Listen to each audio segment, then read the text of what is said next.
U.S. Ambassador to the UN Nikki Haley has defended President Donald Trump's recent one-on-one summit with Russian President Vladimir Putin, insisting that Russia is never going to be our friend. The Trump-Putin summit, which took place in Finland last week, capped off a calamitous trip to Europe by the U.S. leader, during which he appeared to delight in unnerving allies by criticizing the leaders of Germany and the United Kingdom while questioning the purpose of NATO. When he met with Putin, however, Trump was much less confrontational, piling blame on his own country for poor ties with Russia and suggesting he believed Putin's denial of election meddling over his own intelligence agency's conclusion on the matter. President Putin says it's not Russia. I don't see any reason why it would be, Trump said. In an apparent volte-face, Trump later claimed he had misspoken. I said the word would instead of wouldn't, and the sentence should have been, I don't see any reason why it wouldn't be Russia. Haley tried to reassure the public about the meeting, claiming Trump's meeting with his Russian counterpart should not call into question the administration's stance on the Kremlin. First of all, we don't trust Russia, we don't trust Putin, we never will, Haley told the Christian Broadcasting Network. They're never going to be our friend. That's just a fact. The fact that Trump's comments came after a long, private meeting with Putin, and there has not yet been a definitive readout of what the pair discussed, has amplified scrutiny over Trump's degree of trust in Russia. Moscow officials have repeatedly cited agreements struck during the summit, while U.S. officials appeared to still be in the dark about the exact talking points days afterward.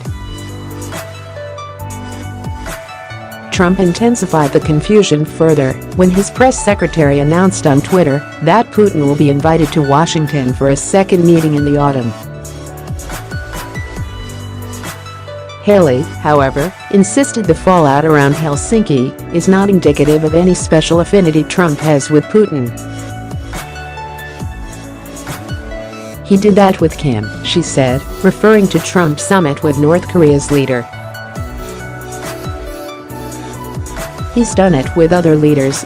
He did it with President Xi of China, and that's just his way.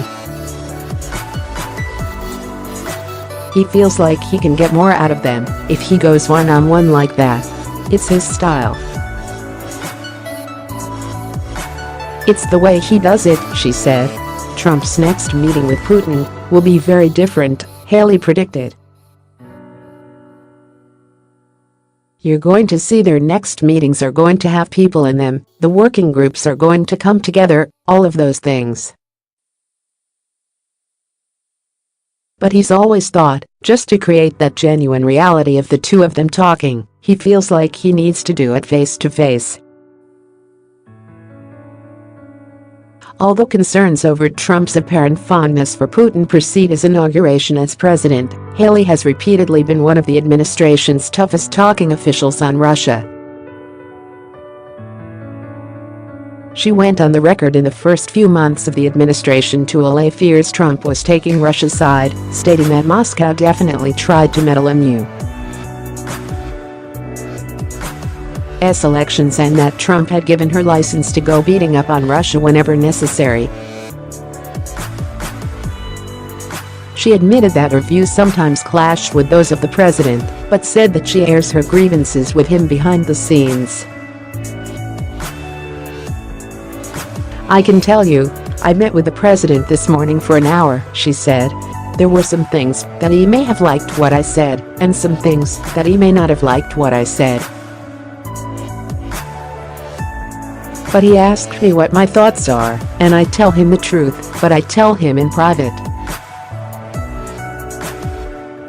What I do think is, whether it's the president sitting down with Kim, or whether the president sits down with Putin, those are things that have to happen, Haley added.